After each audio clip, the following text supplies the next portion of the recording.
ఈరోజు ఆనందం గురించి చెప్పుకుందాం. ఆనందం అనేది ప్రతి మనిషికి, ప్రతి జీవికి, ప్రతి ఒక్కరికి కూడా ఆనందం అనేది అవసరం. ప్రతి ఒక్కరూ కోరుకునేది ఆనందంగా ఉండాలని కోరుకుంటారు. దుఃఖంగా ఉండాలని ఎవరు కోరుకోరు. ఆనందంగా ఉండాలంటే ఏం చేయాలా? కొంతమంది అన్ని పలానా మనిషి, పలానా వ్యక్తులు, పలానా సంస్థ ఆనందంగా ఉండనివ్వడం లేదు అంటారు. అది రాంగ్. నా కుటుంబ సభ్యులు నన్ను ఆనందంగా ఉండనివ్వడం లేదు, నా భార్య లేదా భర్త నన్ను ఆనందంగా లేకుండా చేస్తున్నారు అంటారు. అది పూర్తిగా తప్పు.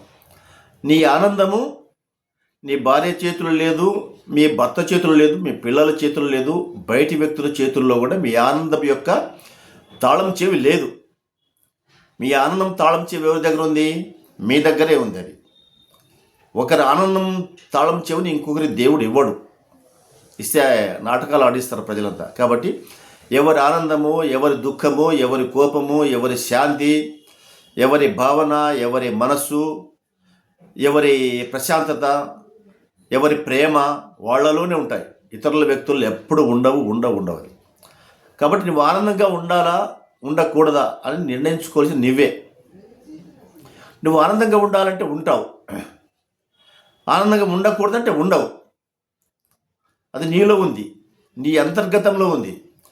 ఏ డీమార్ట్ స్టోర్లోనో లేకుంటే సూపర్ బజార్లోనో ఆనందాన్ని అమ్మరు. ఏ కిరాణం షాప్లో కూడా ఇక్కడ ఆనందం అమ్మబడును అనేటువంటి బోర్డు ఎక్కడ మీరు గమనించరు. ఏ రాజకీయ పార్టీ దగ్గర, రాజకీయ నాయకుని దగ్గర, వ్యక్తుల దగ్గర, శక్తుల దగ్గర, చెట్టు దగ్గర లేదా జంతువుల దగ్గర ఆనందం తీసుకునే పోవడం అసాధ్యమైన పని.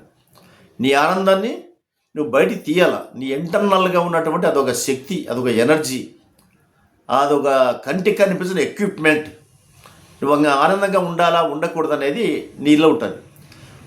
కాబట్టి బయట ఎక్కడ ఆనందం దొరకదు.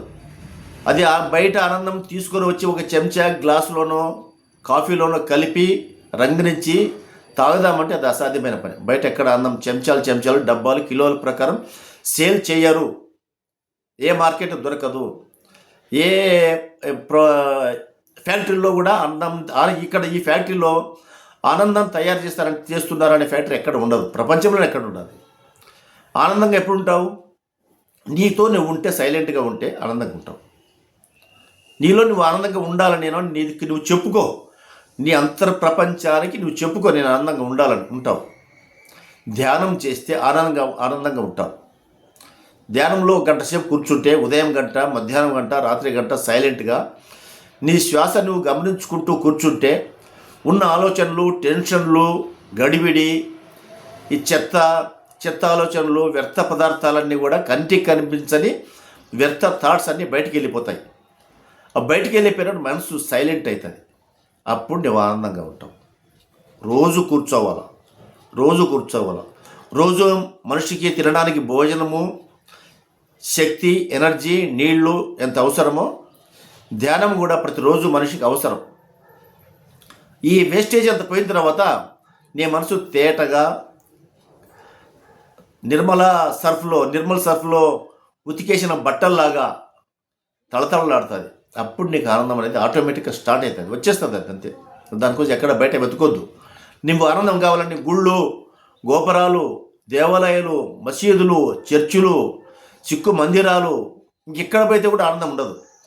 నువ్వు దేవాలయం చుట్టూ 100 ప్రదక్షిణలు చేయి, ఆనందం దేవుడు నీకు ఇచ్చి పంపాడు. నీకు మూట కట్టించి పంపించే సమస్య లేదు. బయటకు వస్తావు, నువ్వు ప్రదక్షిణలు చేసి బయట పిల్లలు జీపులోనో దాంట్లోనూ కూర్చొని గడిబిడి చేస్తుంటారు, మళ్ళీ కోపం వస్తుంది. మరి 100 ప్రదక్షిణలు చేసిన వానివి ఆనందంతో దాంతో నువ్వు వచ్చి నీ వాహనంలో కూర్చోవాలి కదా బయట, దేవాలయం బయట. ఎందుకు కోపం అవుతున్నావు అంటే దేవాలయంలో 100 ప్రదక్షిణలు చేసినా దేవుడు నీకు ఆనందం ఇవ్వడు. దేవుడు కూడా ఆనందాన్ని తన దగ్గర స్టాక్ పెట్టుకోడు. ఏ దేవుని దగ్గర మూటలు కట్టి ఆనందాలు ఇక్కడ ఇవ్వబడుతున్న ఏ దేవుడు రాయడు, అది అసాధ్యం. ఇవే ఒక దేవునివి. కాబట్టి నిన్ను నువ్వు తెలుసుకో, నీ అంతర్ ప్రపంచంలో నీవు జీవించు. మళ్ళీ కలుసుకుందాం.